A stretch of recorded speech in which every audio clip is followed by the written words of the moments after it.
We are starting to hear more and more details, rumors, insiders commenting on things in regards to what the future holds for Spider-Man in the MCU. This time, things specifically connected to the Black Suit and Venom, and how both will not play a part in Spider-Man 4.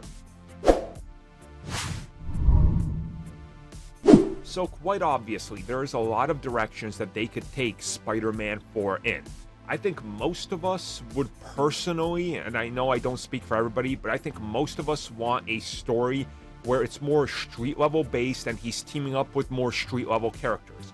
Whether it's Daredevil, Frank Castle, or the combination of the two or a couple others, I think most of us would like to see something that's a little bit more, tame, and not as big multiversally or trying to build up the next biggest thing. Well, that's exactly what we're talking about as it relates to Spider-Man 4, and I guess what comes beyond that. Because according to many now, Spider-Man 4 will in no way, shape, or form reference Venom, Eddie Brock, or even go towards talking about the idea of having the Black Suit. And that's because they left the symbiote over, obviously, but they don't want to use that right away. That's for down the road, possibly part 5 or 6 or Kang Dynasty Secret Wars or whatever.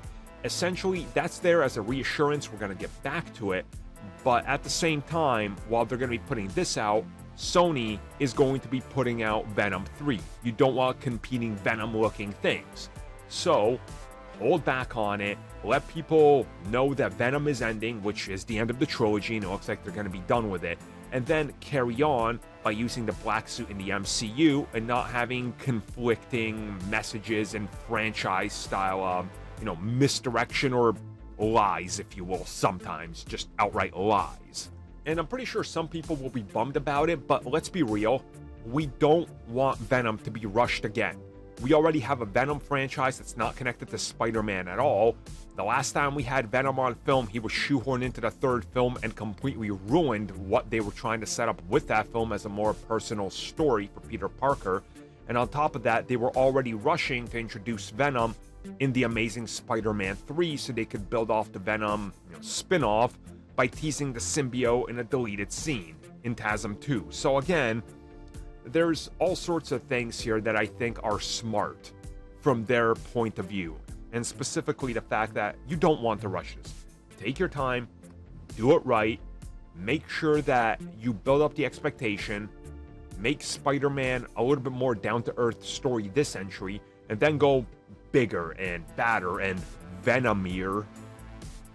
Venom in time, I guess, for part 5 or 6, because to me personally, build up Venom and Eddie Brock a little bit, and then we'll see what happens.